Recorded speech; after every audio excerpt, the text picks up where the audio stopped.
Zaburon, never pull. Avandi God, Silent Connection. Tauya chikogazi, timu ya marukazi, nasi ndine fokazi. Mukoma wangu sande, sakanda tihande, vauze, kutinda karande chipande.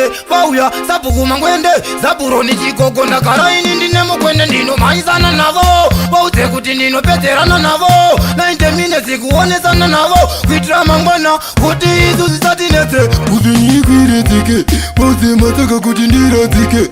Kuti manguma kuti aputike, abatike. Siitike ende chiputike. Sakandati Silent Connection. Vauze kuti Zaburoni Bondivation. Sakandati izi zvakuda kumira semurume. Kana ndikadaro ndati ini handilume. Sakandati imwe meditation. Kubata murume pauroka pamishani. Vauze kuti kazvisina kapemishani. Kuvapedzera kamataka karokeshani.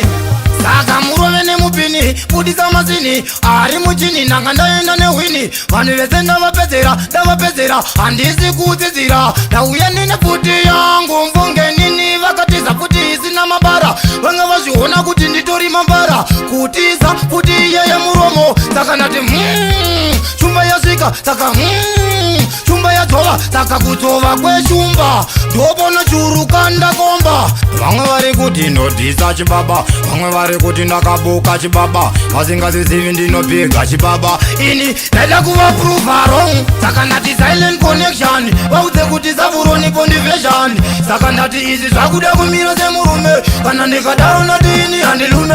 Saka ndati imwe meditation. Kubata murume pauroka pamishani. Vauze kuti kazvisina kapemishani. Kuvapedzera kamataka karokeshani. Kupera kwangu ndati kuchanetsa, handina kusiyana na muchanetsa. Upenyu wangu hunenge wekiti. Vauze kuti ini ndova kana ini. Kana matozondipisa neaini. Ndobono une ndichibude zishaini. Saka ndati Silent Connection. Vauze kuti Zaburoni Bondivation. Saka ndati izi zvakuda kumira semurume. Kana ndikadaro ndati ini handilume.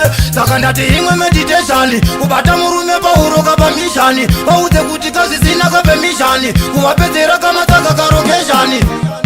Mukoma wangu sande, saka ndati hande. Vauze kuti ndakara ndechipande. Vauya, sapuku mangwende, Zaburoni chikoko ndakara ini ndine mukwende ndino maizana navo. Vauze kuti ndinopedzerana navo. 90 minutes kuonesana navo. Kuitira mangwana, kuti izu zisatinete. Kuti nyikwiretike, vauze mataka kuti ndiratike. Kuti manguma kuti aputike, abatike. Siitike ende chiputike.